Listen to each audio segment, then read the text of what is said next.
जयपुर से प्रकाशित अधिकांश समाचार पत्रों ने महाराष्ट्र झारखंड विधानसभा चुनाव सहित देश की 48 विधानसभा सीटों पर हुए उपचुनाव का परिणाम आने, राजस्थान की 7 विधानसभा सीटों पर हुए उपचुनाव में भारतीय जनता पार्टी द्वारा 5 सीट जीतने, उत्तर और मध्य भारत में भारी धुंध छाने से जनजीवन प्रभावित होने की खबर को प्रमुखता से प्रकाशित किया है।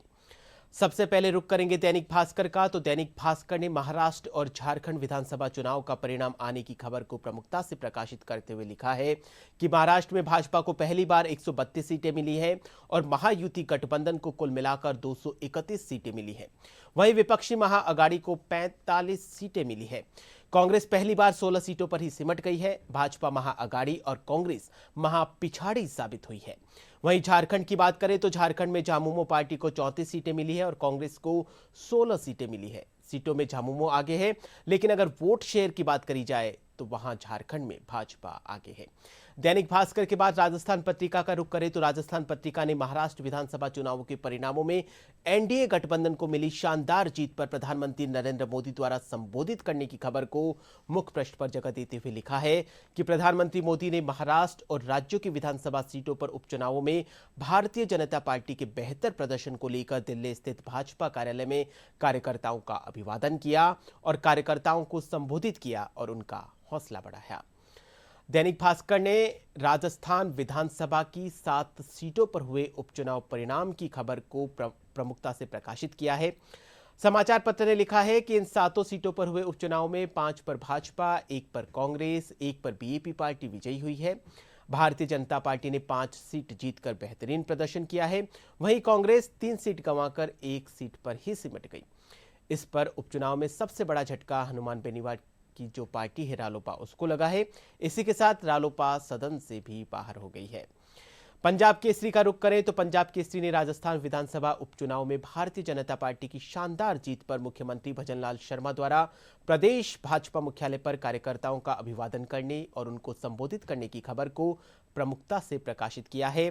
समाचार पत्र लिखता है कि आपनो भजन वोटरानो राखियो मोकड़ो मान।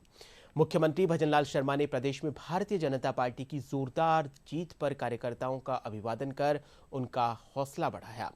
इस मौके पर मुख्यमंत्री ने कहा कि बीजेपी की प्रचंड जीत से सरकार के विकास कार्यों पर मुहर लगी है। दैनिक भास्कर की ओर रुख करें तो दैनिक भास्कर ने दिल्ली समेत उत्तर व मध्य भारत की ज्यादातर शहरों में धुंध और कोहरा छाने की खबर को प्रमुखता से प्रकाशित करते हुए लिखा है कि सैटेलाइट तस्वीरों के बाद नासा का विश्लेषण जारी हुआ है। बीते 22 वर्षों में इस बार पराली जलाने की तीसरी सबसे ज्यादा घटनाएं देश में हुई है। धुंध का पीक आना तो अभी बाकी है। धुंध इस बार ज्यादा दिन तक छाएगी और घनी भी रहेगी।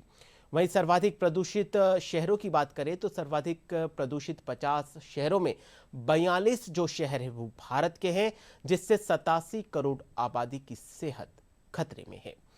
और अब समाचार जगत का रुख करते हैं तो समाचार जगत ने प्रदेश के नगर निकायों का परिसीमन होने की खबर को प्रकाशित करते हुए लिखा है कि प्रदेश में दिसंबर से 158 नगर निकायों के परिसीमन का काम शुरू होगा।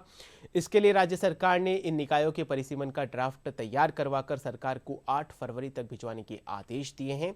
वार्डों का परिसीमन साल 2011 की जनगणना के अनुसार होगा। 15,000 तक की संख्या पर बनेंगे 20 वार्ड। इस पूरी प्रक्रिया के चलते निकायों के चुनाव आगे खिसकेंगे।